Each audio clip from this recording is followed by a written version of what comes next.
പുതുക്കാട് കണ്ണമ്പത്തൂർ കപ്പളയ്ക്ക് സമീപം മലഞ്ചരക്ക് കടയുടെ ചുമർ കുത്തി തുറന്ന് മോഷണം. കാളൻ പാവുണ്ണിയുടെ കടയിലാണ് മോഷണം നടന്നത്. ചാക്കുകളിലും പാത്രങ്ങളിലും നിറച്ചു വെച്ചിരുന്ന ജാതിക്കായ, ജാതിപത്രി, അടക്ക, കുരുമുളക് എന്നിവയാണ് മോഷണം പോയത്. 60,000 രൂപയുടെ മലഞ്ചരക്ക് ഉൽപ്പന്നങ്ങളാണ് നഷ്ടപ്പെട്ടത്. സമീപത്ത് നിർമ്മാണം നടക്കുന്ന വീടിനോട് ചേർന്നുള്ള കടയിലാണ് മോഷണം. വീട്ടുകാർ മാറി താമസിക്കുന്നതിനാൽ മോഷണവിവരം രാവിലെയാണ് അറിഞ്ഞത്. കടയുടെ ചുമർ കുത്തി തുറന്ന നിലയിലാണ്.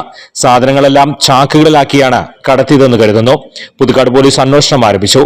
Ward member Shaju Kaliyankara സ്ഥലത്തെത്തിയിരുന്നു.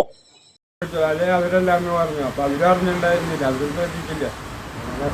അത്ര ഞാൻ നേരത്ത് തുറന്നിട്ട് എനിക്ക് പറ്റണില്ല. അങ്ങനെ ആ പണിക്കാരനെ കൊണ്ടുവന്ന് അവനെ കൊണ്ട് ഉള്ളിലേക്ക് കിടന്ന് അവനെന്തോ ചാക്കെന്തോ ഇവിടെ വീണ് കിടക്കുന്നുണ്ടായിരുന്നു. അപ്പൊ അത് മാറ്റി പിന്നെ പത്ര തുറച്ചു. ഇപ്പൊ സാധനങ്ങളൊന്നും ഇല്ല, എല്ലാം പോയി.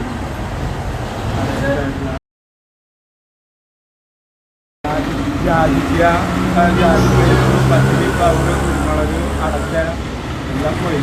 എല്ലാ സാധനങ്ങളും ഓക്കെ.